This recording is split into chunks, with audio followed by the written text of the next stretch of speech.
कर्म का सिद्धांत अटल है कि जैसा बोगे वैसा ही काटोगे, जैसा करोगे वैसा ही पाओगे, जैसी करनी वैसी भरनी, जो जस करे सो तस फल चाखा।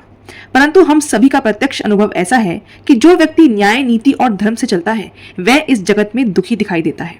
दोस्तों, यही हम सबका प्रश्न है ना, कि जो न्याय नीति के साथ काम कर रहा है उसको इतना दुख क्यों मिल रहा है, जबकि जो व्यक्ति अधर्म, अनीति करता है, कालाबाजारी, घूसखोरी करता है, उसके पास महल, मोटर कार आदि सुख समृद्धि दिखाई देते हैं, उसके पास सब लग्जरीज होती हैं।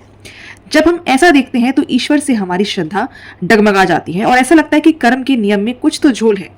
इसलिए सुख प्राप्ति की आशा में हम लोग भी अनीति और अधर्म से धन प्राप्त करने को प्रेरित होते हैं। हमें लगता है कि जब कोई बुरे कर्म कर रहा है और उसको इतना लाइफ में प्रॉस्पेरिटी मिल रही है, लग्जरीज मिल रही है, तो हम भी वही रूट क्यों ना अपनाएं। लेकिन दोस्तों, ये भयंकर अज्ञानता है, ये तो बहुत ज्यादा इग्नोरेंस है। पुण्य का फल सदा सुख ही होता है और पाप का फल सदा दुख ही होता है। जो व्यक्ति पाप करते हुए भी सुख भोगते देखा जाता है वह सुख उसके अभी के पाप कर्म का फल नहीं होता है। उसने जो पुण्य कर्म पूर्व में किए होते हैं और जो उसके संचित कर्मों में जमा होते हैं वह पककर उसे प्रारब्ध के रूप में सुख की प्राप्ति कराते हैं। दोस्तों, यहां पर एक बड़ी महत्वपूर्ण बात बताई गई कि जो अभी सुख भोग रहा है वो उसके पाप कर्मों का फल नहीं होता।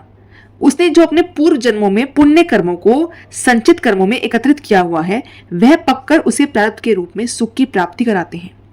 और अभी के पाप कर्मों को फलित होने में विलंब है, यानी जो अभी वो पाप कर्म कर रहा है उसका भी शायद उसे तुरंत फल नहीं मिलना, उसमें भी देरी है। जब उसके पूर्व कर्म से बना प्रारब्ध समाप्त हो जाएगा तब उसके पाप कर्म का पका हुआ फल प्रारब्ध के रूप में उसके सामने आकर उसे दुख देने लगेगा।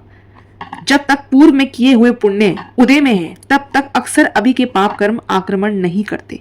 यानी जब तक आपके बैंक बैलेंस में प्रीवियस सेविंग्स हैं, किसकी? पुण्य कर्मों की, तो तब तक आपको आपके पाप कर्म अटैक नहीं करेंगे जब तक आपके अकाउंट में वो संचित है, वो जमा है। पुण्य पूर्व के जमा अभी सूझते हैं तूफान, किंतु वह खर्ची खुटते ही आगे खड़ा है कठिन मैदान।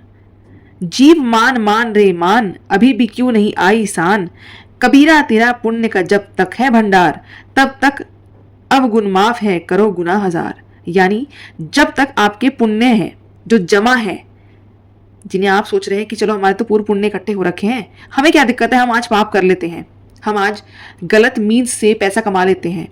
लेकिन ध्यान रखिए, जैसे ही आपके उस जमा खाते में से ये पूर्व पुण्य खत्म हो जाएंगे ना, तो जो आपके पाप कर्म है वो तैयार बैठे हैं।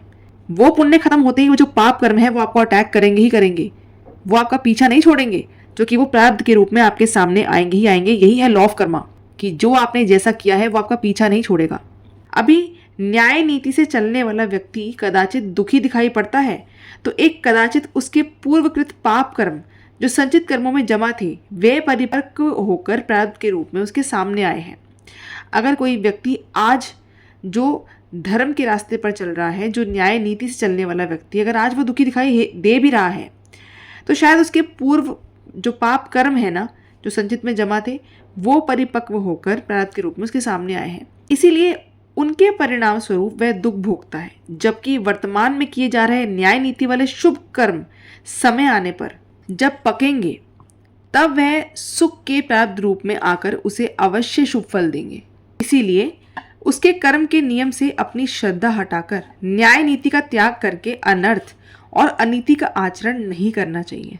अगर आपके पूर्व कर्मों में पाप कर्म ज्यादा इकट्ठे हैं तो पहले आपको पाप का ही फल भोगना पड़ेगा। अगर आपके पुण्य इकट्ठे हैं तो आपको उनका फल भोगना पड़ेगा। लेकिन दोनों ही केसेस में आपके चाहे पुण्य है चाहे आपके पाप है, वो फलित अवश्य होंगे। जब जिस चीज़ का वक्त आएगा वो आपको अवश्य फल देगा। इसीलिए कभी भी ये ना सोचे कि आप अनर्थ या अनीति के माध्यम से कोई भी कर्म करें या अपने आचरण में कोई भी ऐसी अनीति न लेकर आए, अपने धर्म का त्याग ना करें, क्योंकि कोई और आपको देखे या ना देखे पर आपके खुद के कर्म तो आपको देख ही रहे हैं।